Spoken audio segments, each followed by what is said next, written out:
G'day gang, Ed and Simo here, and this week we're looking at how to fix your marketing. We are. Yeah. I think we've done this in a lot of other videos, and there's lots of hints and what you can actually do, and we've talked about a few bits in parts, but we're going to revisit some of that, pull it together in a slightly different fashion, because I think if you get your head around what we're going to discuss in this video and the next one, I think you're really going to see the tills ringing and the profits grow. So, and it makes your marketing that much easier to write and write well. Yeah, well, most people don't understand marketing. That's it. That's it. Well, you're with Simo and Ed, and this is the Fast Line Track Growth Show, where we talk all things karting and business. Right. Where should we start? Where do we start? We talk a lot about market message media, and if you've watched all the videos, and I know quite a lot if you have, so thanks for that, but you'll have definitely heard market message media. This man opposite me, you must be groaning, because you hear me mention this how many times a year? We never ever tire of talking about it, but we always start at the market end of market message media. Yeah. And the market end is your marketplace. It's who is buying from you. Yeah. So, your dream buyer. Yeah, we're going to go a little bit deeper today than we normally go, because we normally just say, right, who's your market? What are we going to say? How do we get the message out there? And that works. If you've done no other marketing before, you've just sent a few bits and pieces out, you'll probably go, wow, this is fantastic. But if you can get actually under the skin of your absolute perfect buyer, then the formula starts to almost compound and give greater returns. Absolutely. I mean, we do it here, and I find it very effective. Our dream, you look at, who are they? Are they male or female? Predominantly they're male. Yeah. Ideally, you take your best customer You would. in the segment you're looking at. So if it was corporate customers, you'd look at your best corporate customer. Well, what I'd encourage you to do is actually get the name of the person that is your perfect buyer. So if you're a track owner and you stand there and you go, look, oh, crocky, if we had 100 Simos come down our track, I would write down the name of your dream buyer, and I would only ever aim my marketing at that dream buyer. And this sounds counterintuitive for getting lots of people to do your track, but actually it draws everybody closer to you, because you can start to really comprehend what's going through their head, why they come down, and you can just start to use that as a really good starting point for where to go and get all your marketing come together. So write down the name of the person. And strangely enough, you attract more buyers like your ideal buyer, and less buyers that might be a bit shit and you don't really want, You don't want the ones that, if you're an outdoor track, you don't want somebody to turn up going, oh, there's been a rain today, and moaning all the way around the track. You want the ones that are coming to the track going, oh, there's rain today, I want to see if I can beat my time in the dry, I wonder if I can get the back wheels sliding out a little, I'm really looking forward to it. So you want to attract the people that you really want to be doing business with. I don't want penny pinchers, I just want people that know what quality service looks like. I want people that will be coming to the track that enjoy it, that have maybe prolific on social media. If you got one of those, crikey, I'd be all over that. I'd aim all my marketing at them. Male or female, what age group are they in, what are their interests, what are other areas that you can talk, that they have in common, and you can actually talk to them about it and it's relatable. I believe when we did our lockdown sessions, Lucinda, our newsletter writer, she did a session in there, and she gave a really good sheet about your dream buyer. Oh, okay. Might have to dig that out. We'll dig it out for you if that's of interest, because this is really it's so worth a couple of weeks. If you haven't got a couple of weeks, just spend a lot of time just sitting down as much as you possibly can and keep revisiting it regularly. And of course, you know, as a go-kart track, you're going to have 3-4 ideal buyers. You're going to have the corporate.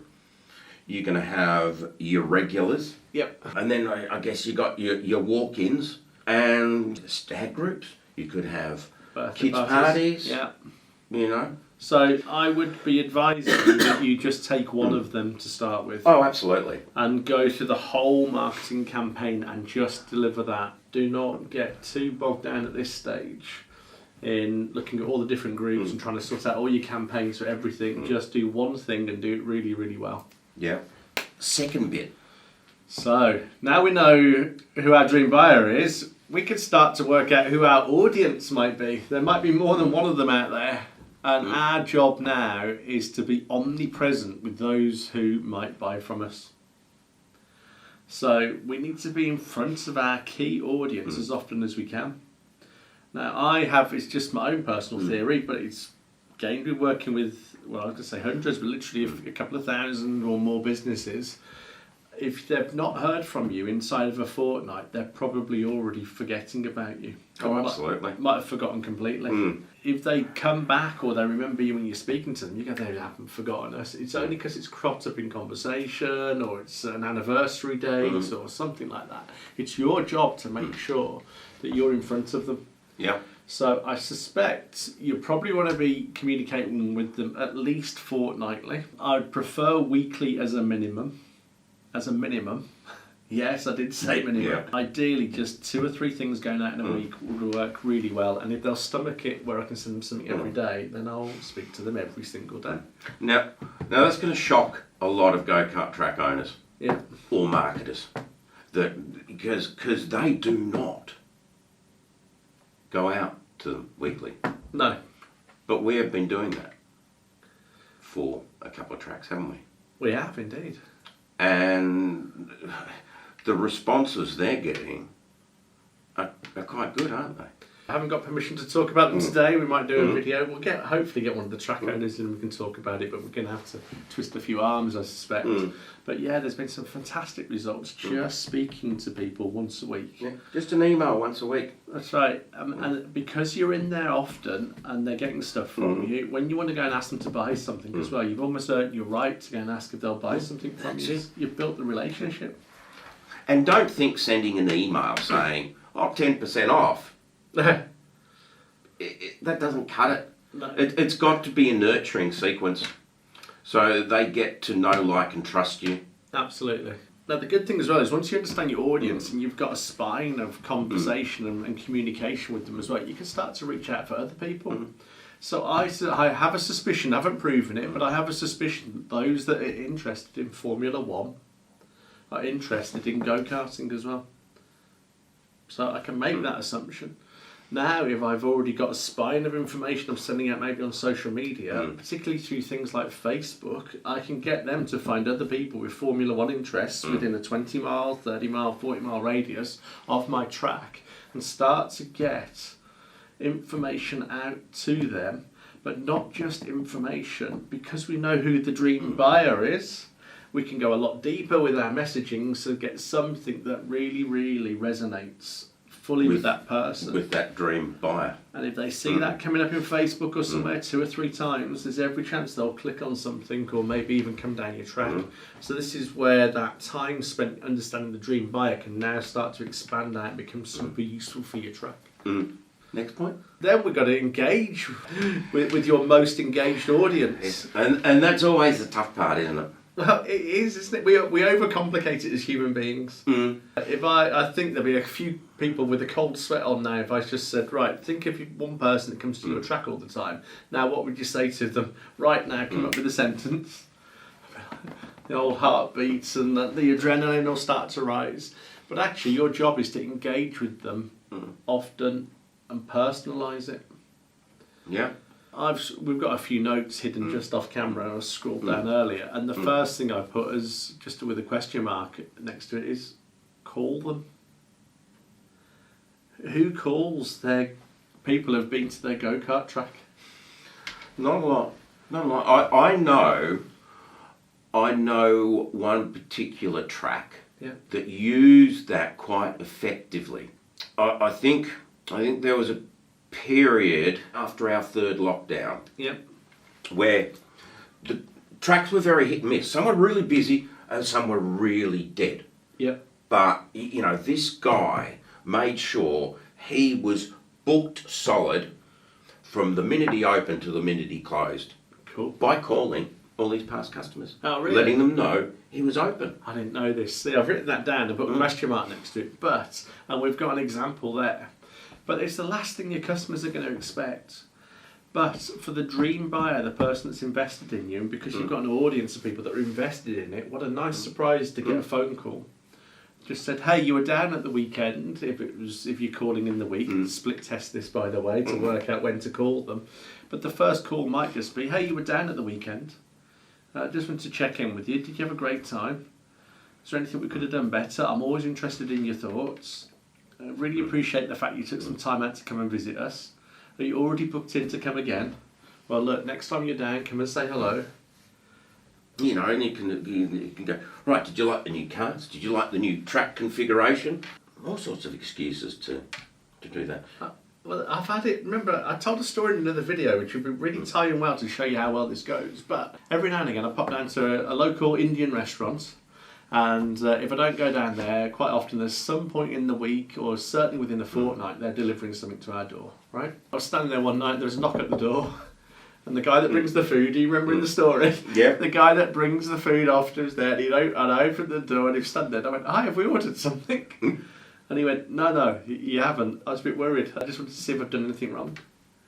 Right? So I hadn't ordered anything, and he came and knocked on my door to just double check that everything was all right. Yeah. So, how many of the restaurants do you think I go to now? Not too many Indian ones. I Just that can't one. go to another Indian restaurant. If he drives past, I'm in trouble for a start. And secondly, he's such a nice guy. And who does that? No. He's secured all my business for the rest of the time I live there. We've been there 5 or 6 Just by years now. a simple knock on your door when he's delivering someone else's food. Just to check that everything was all right. With Mr. Ed, as he calls me. Mr. Ed. And I was like, no, it's all fine.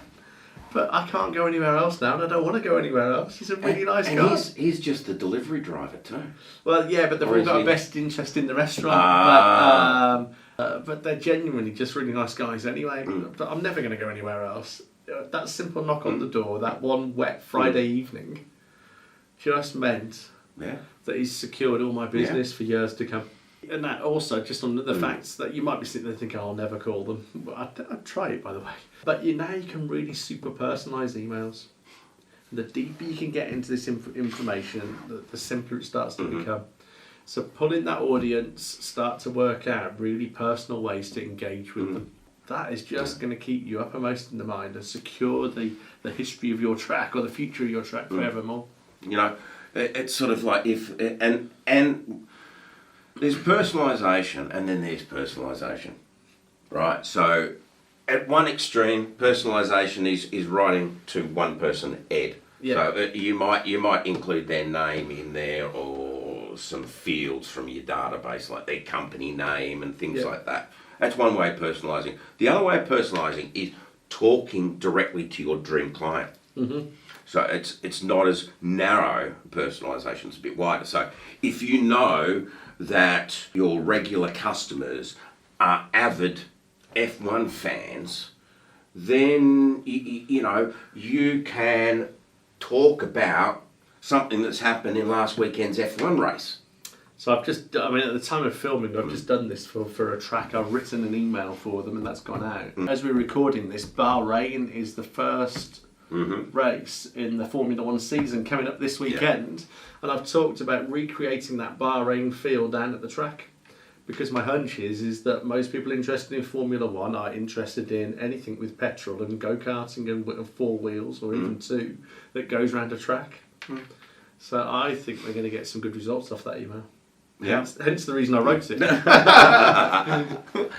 So, that's personalisation. So the next thing we're going to talk about is when a message works. Keep sending it. This is just such a classic. Yeah, I know. Everyone's guilty of it. Well, the one you see Or the guilty most, of not doing it. I think leafleting works really well through the doors, right? It can work very well for go-kart tracks, but it can work anything in a B2C environment in particular. It works particularly well. But how many times do I get stuff pushed through my door? And I seriously think, wow, fantastic, well done. And I like, it's almost a pat on the back for them because they've gone and done it. And then I don't hear from them ever again. Now, if they'd have just kept sending through the leaflet typically you need to send about a dozen leaflets to one address, in regular intervals, because the first time, if somebody says, "Hey, we do grass cutting, we will mow your lawn for you," fantastic. There may be a time when I want to go and do that, but I'm not thinking about it. It's going to take you 8, 9, 10, 11, 12 times and a bit of longevity. When I go, they must be doing all right. Because I've had these for quite a while, and now you start to imagine, this is how customers think, that they must have hundreds of clients. I wonder if they've got the space to go and get me there. Right, but how many times does the leaflet come to the door and you see it once, or you don't see it for another year, and by then they've still got to do that job of building up that credibility and that relationship. But when you've got a message that is working, use it, and use it often. Keep sending that regularly. Now, you don't have to overkill it, because you'll have one message that works and there might be some others. But I think if I had a message that works and I've got a month and I'm maybe sending one email a week, at least one of those emails that month is going to reference something possibly about Formula One, particularly while the season's on. And then I'll just think up 2 or 3 others and I'll see what messages start to work, which you can track on your CRM. I know some people will know this already. There may be a few people watching going, how do you track this if you send an email? But you can see what people respond to. I mean, we've got an email here that we trot out. Well, we've got 2 actually. Yeah. One that I trot out almost on a daily basis, which is my 3-line email. Okay. And the other one relates to a certain product that every now and then there's a situation in the market where it's very appropriate, and we drop that email. And it works. Get amazing responses. Yeah. It generated us 30 grand in a day. I did it. Yeah. I don't know what email is. You see, when you've got something that works, repeat it. I lose track of how many business owners I've sat down with them, and I ask them often, what's the best marketing campaign you ever did? And they'll always pretty much go, oh, wow, we did this one, and I remember, and we were so busy, and like there was loads of money flying through the account. Great, fantastic. And when was the last time you ran it? And the numbers of times that they go, I only ever ran it once. Now, see, my best one, I think I've run it 3 or 4 times. Cool. Only because I sat in a sort of conference one day, and someone said that exact same thing, directed directly at me, said, what's your best marketing piece? And I proudly told him about this piece, how much revenue it generated, the response rate it generated, which was amazing. And then he turns to me and says, when did you run that? All right, and I gave him the year. It was probably like, 2010. And this is like 2017. He's going, when was the last time you ran that? 2010. So I kind of went home from that event and I dusted that lumpy mail off and sent it out again. Dusted the telegram off. And every now and then got even more targeted on it. So the lumpy mail will only go out to customers that aren't buying this particular product. Oh, really? Cool. So I do a list, get my list out and go, right, they're not buying this product, so let's try and get them to.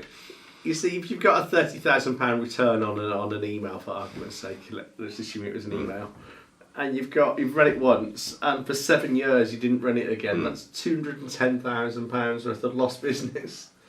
I mean, that's the sort of stuff that keeps me awake at night. It wouldn't be that. You'd get a diminishing rate of return every time you sent it, because your market's getting smaller. Because when you first sent it, you've got the whole 300 go-kart centres in the UK, basically, and then you get 50 of them on board. So then you've only got 150 to get. If you're a go-kart track owner watching this, though, your audience now, you understand, and you can bring them in. Your database should just be growing every year. So that should actually be a larger number, and with a few price rises as well. Crikey, we're into the realms of $250,000. That'll keep you in nice holidays and cars for a while.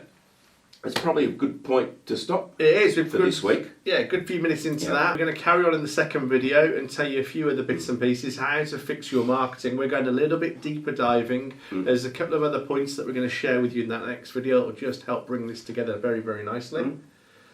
We'll catch you on the other side, I guess. And if any of you want that Dream Buyer worksheet, let us know. Email us, call us, put a comment down below this video, and we will get it to you. Excellent.